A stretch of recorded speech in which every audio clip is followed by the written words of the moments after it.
because somebody wanted to know. Are you going? Yeah. Were you live? Okay. Do you want me to tee it up? No. Yeah, sure. go ahead. Yeah. No. All right, everybody. It's Dale Jr. Welcome to the live Ask Junior part of the show. Still, we don't have a sponsor on this. Oh, no, don't say that. Oh, well, I just did. You did. We got one coming, though. Oh, yeah, we're live. Yeah. We're about to. Don't we have one? We're going to be all right. Yeah. We'll be all right. No, we got one coming. We do. We're teasing this, man. Oh, we are? Yes. Is that what this is? Yes. Got it. You're on top of it. Last year, it was sponsored by Nationwide, but this year it's going to have a new sponsor. It's going to be different, yeah. We're working on it. So we got some questions from Leah. Yep, we do. Hey, everybody on YouTube. First question is coming in. We actually just talked about this at length in our open segment, but I don't think you touched on this. Okay. The first question's from Logan Weaver. He wants to know, who would you like to see take up the $100,000 bounty on Kyle Busch in the Truck Series? Oh, like what, driver? Mm-hmm. Yeah. Oh, I don't have a favorite. No? I've never, that's never even crossed my mind, like who I'd like to see claim that money. I'm just hoping that it happens. Like, I don't even know how, if people knew how kind of tough it is to secure the sponsorship and the truck, and, you got to jump through so many hoops. If you're a cup driver, you can't cross manufacturers. There's only a couple opportunities, and it really narrows it down to maybe just one opportunity. And then they have to be interested. That team itself has to be interested. And it has to be a truck that you feel like, well, it's capable of doing the job, right? Something that you're confident in. So I will be surprised, honestly, if a legit contender arises out of all this. I'll be glad because I want it to happen, but I'll also be surprised in how that all got lined up, like how it came together. Denny Hamlin is a name that I threw out there about maybe Kyle putting Denny in a truck and going out there and Kyle running second to Denny so Kyle could get the bounty.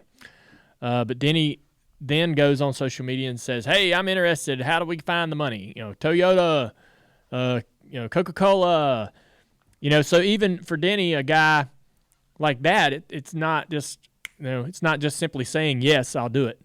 A lot of things have to come together, and so I'll be surprised and curious as to what real contenders come out of the woods to do this. Can I recommend somebody to pull for, though, if you got a cup driver? Okay. Kurt Busch. I like it. All right. Well, he drives a Chevy. It'd have to be a Chevy truck. So GMS, where you at? We'll see if that works itself out. All right, next question from Andy Clemens. This question is, what are your thoughts on the news about Myrtle Beach Speedway potentially being sold and maybe turned into housing?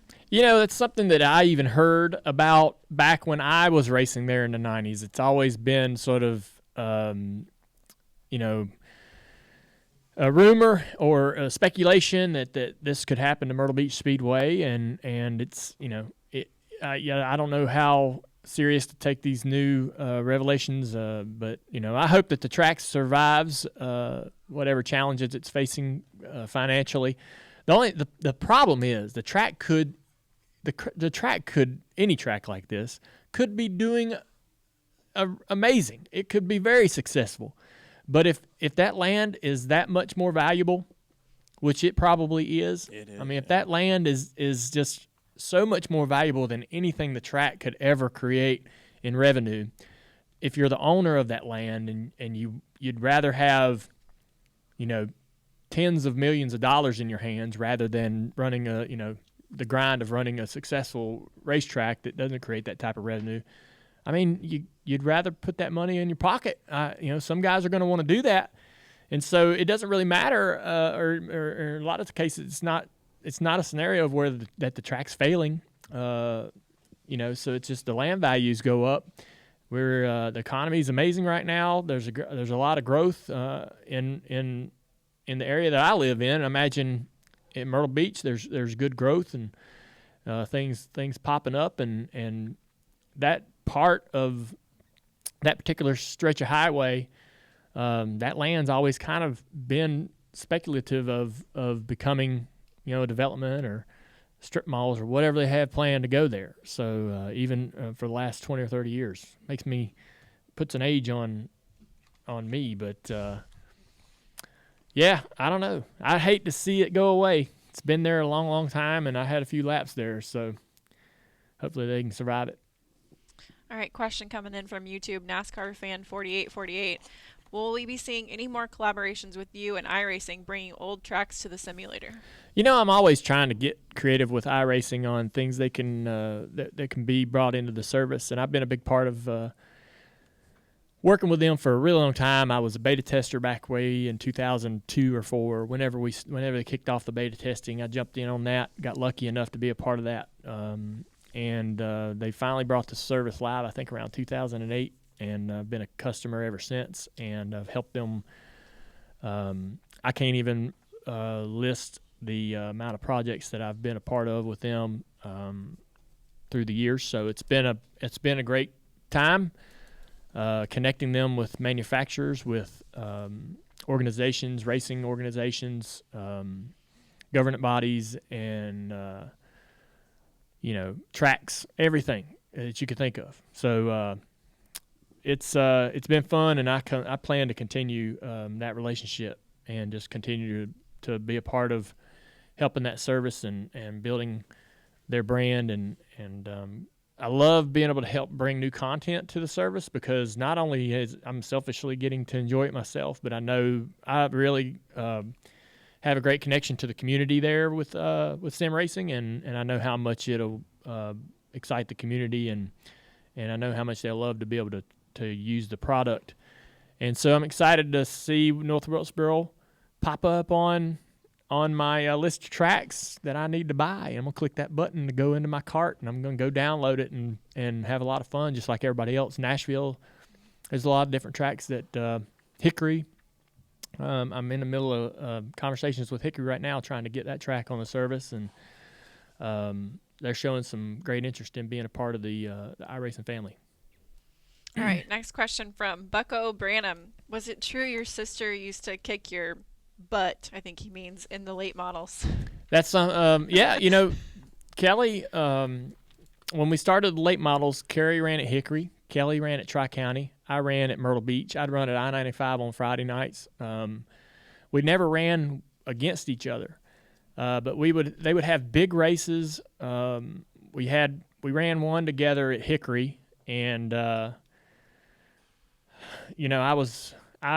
did the best in that one. We went to Myrtle Beach. I was running second, and a guy's tailpipe came off. I was running second to David Hyder. It's a name a lot of people haven't heard in a while. But a tailpipe came off a car, and I ran over it with like 10 laps to go and got a flat. And Kelly ended up beating me in that race.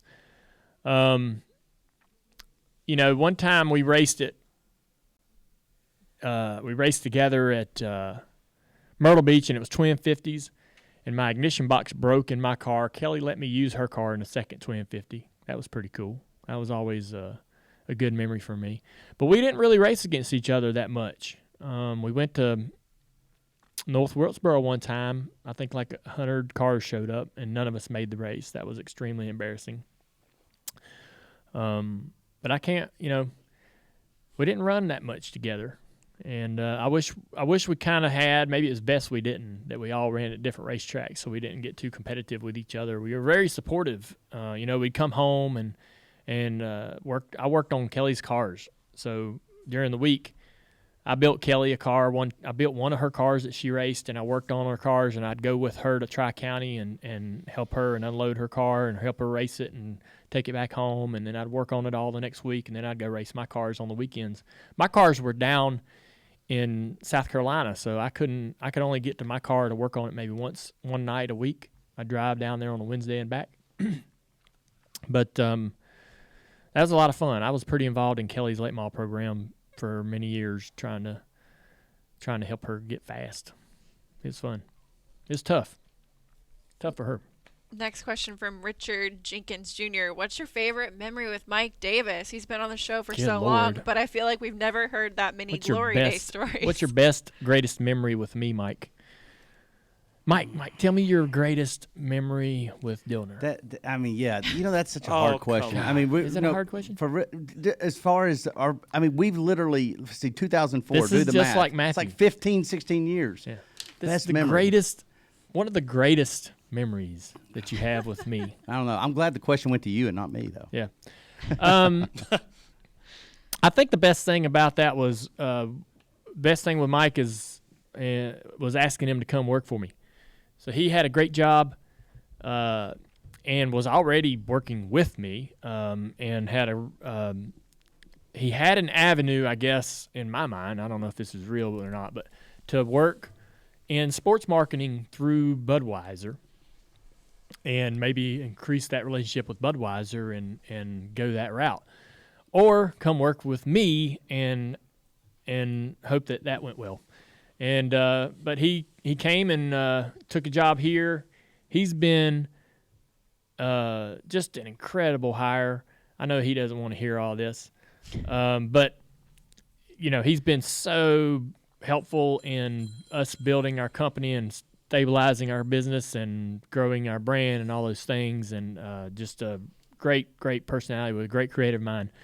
But yeah, I mean, we've had a lot of fun things that we've done together. I think going to South Korea to the Winter Olympics was a great experience for both of us, and we spent a lot of time together because we used to work around each other a lot when he was on the road, and then he got off the road, and we didn't do a lot of things together in the same place aside from this podcast. But that was fun to be able to go on a trip with Mike for a week and see something we both had never seen before and experience such a unique culture. We may have that chance again this year, Mike. Yeah. If we go to Japan to the Summer Olympics. So we'll see. Should be fun. More memory making. Aww. Don't do that. I was totally joking about that. That was in jest. I thought that was sweet. It's going to be on the Hallmark Channel. All right. All right. All right, guys, that's all we got today. Man, all right. I appreciate all the questions for Ask Junior from YouTube. All you guys, we really are thankful for you tuning in and supporting our show. The Dirty Mo Media family is very thankful. So hope you'll tune in to the Dale Jr. download later tonight. Matthew's going to get that out to you.